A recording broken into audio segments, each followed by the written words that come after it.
Assalamualaikum warahmatullahi wabarakatuh. Sulih-sulihah, apa kabarnya hari ini? Semoga kita tetap sehat walafiat sehingga kita tetap semangat belajar. Kali ini kita akan belajar PPKN kelas 5 tema 7 tentang keberagaman sosial dan budaya di Indonesia. Sebelum belajar, marilah kita membaca berdoa terlebih dahulu, diawali dengan basmalah. Tahukah sulih-sulihah, apakah keragaman itu?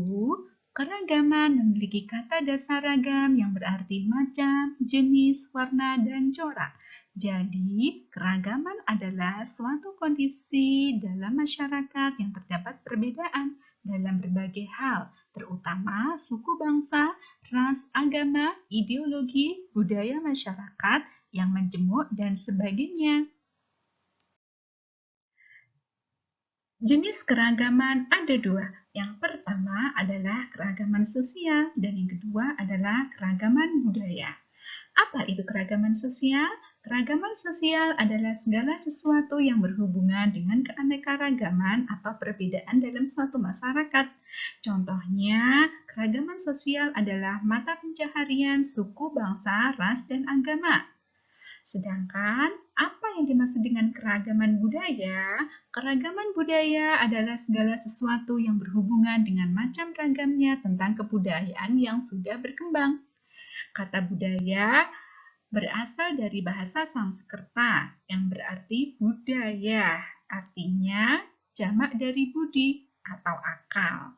Adapun wujud dari budaya dan contohnya adalah gagasan atau ide, misalnya kepercayaan, tindakan, contohnya upacara adat, dan benda, contohnya pakaian adat dan senjata tradisional.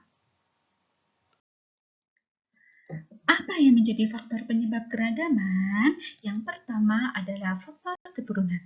Faktor keturunan ada dua, yaitu ras dan suku bangsa. Apa itu ras? Ras ialah golongan bangsa berdasarkan ciri-ciri fisik atau disebut juga dengan rumpun bangsa, yaitu kategori individu yang secara turun-temurun memiliki ciri biologis tertentu. Jenis ras berdasarkan ciri fisiknya. Yang pertama adalah kelompok ras Papua Melanosoid, terdapat di Papua dan sekitarnya. Yang kedua, kelompok ras Negroid, antara lain orang Semang di Semenanjung Malaka, orang Nicosia di Kepulauan Andaman. Yang ketiga adalah kelompok ras Bedoid, antara lain orang Sakai di Siak, Riau, dan sekitarnya. Yang keempat adalah kelompok ras Melayu Mongoloid, dibedakan menjadi dua, Proto-Melayu dan Detro-Melayu. Dan yang terakhir, ras keturunan asing. Faktor keturunan yang kedua adalah suku bangsa. Suku bangsa adalah suatu golongan manusia yang anggotanya mengidentifikasi dirinya dengan sesamanya berdasarkan garis keturunan yang dianggap sama. Ditandai dengan pengakuan dari orang lain akan ciri khas kelompok tersebut, seperti kesamaan budaya, bahasa, agama, maupun perilaku dan ciri biologisnya. Setiap pulau mempunyai suku bangsa yang berbeda-beda. Misalnya, Pulau Sumatera mempunyai suku Aceh, Gayo, Alas, Batak, sedangkan Pulau Jawa terdapat suku Jawa, suku Sunda, Baduy, Samin, dan sebagainya. Setiap suku punya ciri khas masing-masing. Unsur pembeda suku bangsa yaitu adalah bahasa dan logatnya, adat istiadatnya, sistem kekerabatan, dan ciri fisik. Faktor penyebab keragaman berikutnya adalah perbedaan kondisi geografis dan alam. Faktor ini berdampak pada munculnya berbagai ragam mata pencaharian. Contohnya, di daerah pantai terdapat perikanan yang didominasi oleh nelayan, dan pada di daerah dataran tinggi terdapat pertanian yang didominasi oleh petani. Yang ketiga, faktor penyebab keragaman adalah pengaruh kebudayaan luar. Bangsa Indonesia adalah contoh bangsa yang terbuka. Pengaruh asing yang pertama ialah ketika orang dari India, Cina, dan Arab kemudian disusul oleh orang-orang Eropa. Bangsa tersebut datang dengan membawa kebudayaannya masing-masing, sehingga membentuk keberagaman masyarakat di seluruh wilayah Indonesia. Faktor penyebab keragaman yang keempat adalah keadaan transportasi dan komunikasi. Faktor ini membawa masyarakat mudah berhubungan dengan yang lain meskipun dalam kondisi yang sulit, sehingga keragaman pun akan bertambah kompleks. Faktor yang kelima adalah penerimaan masyarakat terhadap perubahan. Penerimaan masyarakat terhadap sesuatu yang baru, baik yang datang dari dalam maupun dari luar masyarakat, yang akan membawa pengaruh terhadap perbedaan masyarakat di Indonesia. Ada yang mampu menerima ataupun ada yang juga tetap bertahan pada budayanya.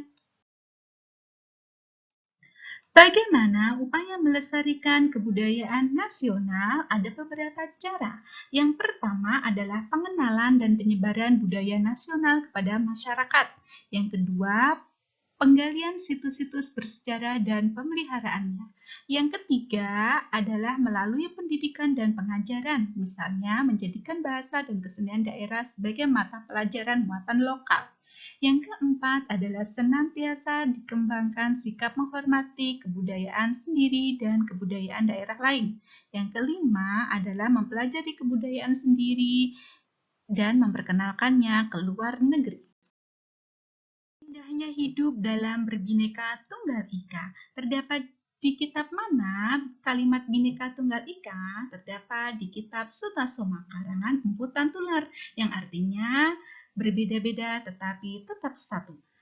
Penerapan nilai-nilai bineka tunggal ika antara lain yaitu kita tidak harus meniru teman atau orang lain agar terlihat sama, karena memang setiap orang diciptakan berbeda-beda. Berikutnya adalah menyadari bahwa perbedaan itu adalah anugerah dari Allah yang Maha Kuasa, sehingga kamu tidak perlu berselisih hanya karena adanya perbedaan. Dan yang terakhir adalah rajin-rajinlah untuk bersyukur terhadap perbedaan tersebut dengan cara menghormati dan menghargai, sehingga perbedaan akan membuatmu menjadi hidup lebih indah. Bersatu dalam perbedaan. Manusia sesungguhnya adalah makhluk sosial. Apa itu makhluk sosial? Yaitu makhluk yang membutuhkan bantuan orang lain. Sehingga kita harus saling membantu agar hidup merasa aman, nyaman, dan tentram. Contohnya dalam bidang keamanan. Kita laksanakan ronda sesuai jadwalnya sehingga tercipta keamanan dan ketertiban. Itulah salah satu arti pentingnya persatuan dalam perbedaan. Apa yang akan terjadi jika tidak ada persatuan di masyarakat? Maka kerukunan di masyarakat akan sulit terwujud. Setiap orang akan hidup egois dan mementingkan dirinya sendiri. Akibatnya akan muncul rasa curiga sehingga hidup tidak akan nyaman. Salah satu wujud nyata adanya kerukunan dan persatuan di masyarakat adalah tradisi gotong royong yang melibatkan semua unsur masyarakat. Kebudayaan mempunyai unsur-unsur yang membangunnya. Berikut adalah 7 unsur budaya. Yang pertama adalah religi atau kepercayaan. Yang kedua, mata pencaharian. Ketiga, teknologi peralatan. Keempat, kesenian. Kelima, pengetahuan. Keenam, sistem kemasyarakatan. Dan yang terakhir adalah bahasa. Tahukah kalian, anak-anak dari berbagai penjuru Nusantara saling bertemu dan berkenalan di Jakarta tanggal 14 sampai 18 Oktober 2003. Mereka mengadakan konferensi. Apakah konferensi itu? Konferensi adalah rapat untuk bertukar pendapat mengenai suatu masalah yang dihadapi bersama-sama. Nah, kesepakatan tersebut mereka beri judul Berteman dalam Keragaman. Berikut di bawah ini adalah kesepakatan dari teman-teman kita.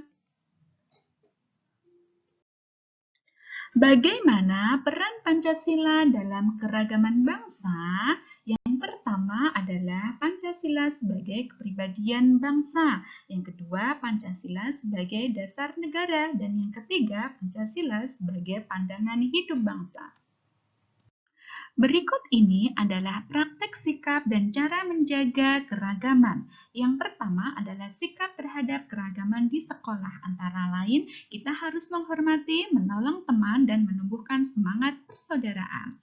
Yang kedua adalah sikap dalam menerima keberagaman sosial dan budaya, yaitu selalu berpikir positif, dan terbuka, tidak menganggap kebudayaan sendiri paling unggul, toleran terhadap keragaman agama, dan mau mempelajari kebudayaan lain.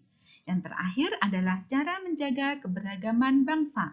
Bagaimana caranya? Yaitu yang pertama, mau bergaul dengan siapa saja, menghormati, mempelajari, tidak mencela, mengakui kelebihan kebudayaan lain, dan mampu kerjasama tanpa pilih kasih, serta mengembangkan sikap toleransi dalam beragama. Nilai-nilai kepahlawanan yang dapat kita contoh dari para pejuang kita yaitu antara lain yang pertama adalah rela berkorban, yaitu sikap yang lebih mementingkan kepentingan bersama di atas kepentingan pribadi maupun golongan. Dan yang kedua adalah berjiwa besar, yaitu sikap yang mau menerima segala yang terjadi dengan penuh kesabaran dan keikhlasan. Terima kasih sudah belajar dengan menonton video ini sampai selesai. Semoga ilmunya bermanfaat dan jangan lupa subscribe dan like agar kalian mendapatkan update informasi dari channel ini. Wassalamualaikum warahmatullahi wabarakatuh.